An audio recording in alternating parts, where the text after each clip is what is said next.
Thunderfoot says science proves none of us will be alive to ever see a drop in CO2 levels.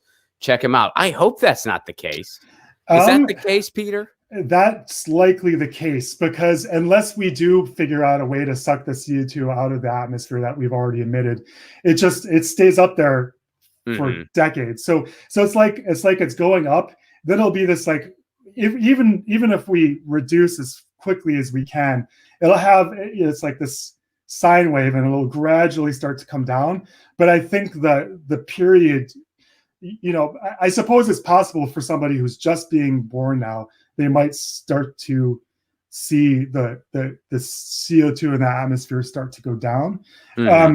But I don't expect to see that. I expect to see global emissions go to zero in my lifetime. But just the atmospheric load, the accumulated CO2 in the atmosphere, I would be surprised if I saw that go down in my lifetime, unless we have like a massive scaled up CO2 capture, which the problem with that is it's super expensive, basically. So we've run our entire economy for a couple hundred years on this almost free stuff that we took out of the ground and burned.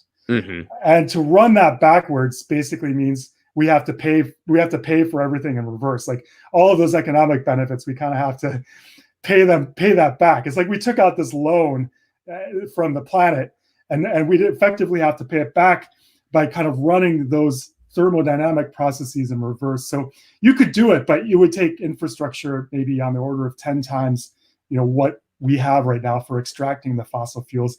And that's a pretty heavy thing to burden our kids with, because they're going to be the young people today, 10 years from now, 15 years, when they get in power, think of the climate supercharged hurricanes they're going to be dealing with, or the heat waves they're going to be dealing with, the wildfires, the migrations, all of this stuff that we're starting to see now, and the economic costs that go with it. The percentage of GDP, and I think one of the things we need to do is get away from GDP and get away from a growth addicted economy, by the way. But the fraction of their economy that they're going to have to devote just to surviving with all of this crazy stuff that they're going to be experiencing, and then to add this huge additional burden to pay for pulling carbon back from the air, it just seems unlikely to me that will ever be economically feasible. So yeah, I don't think it's likely that you or I will see atmospheric CO2 fractions reduce in our lifetimes. Get your news on with Ron. Don't you want to know what's going on? We're getting our news on today. Get your news on with Ron. Don't you want to know what's going on? We're getting our news on today. You can tweet me an article at Ron Placone. We'll go through it together and make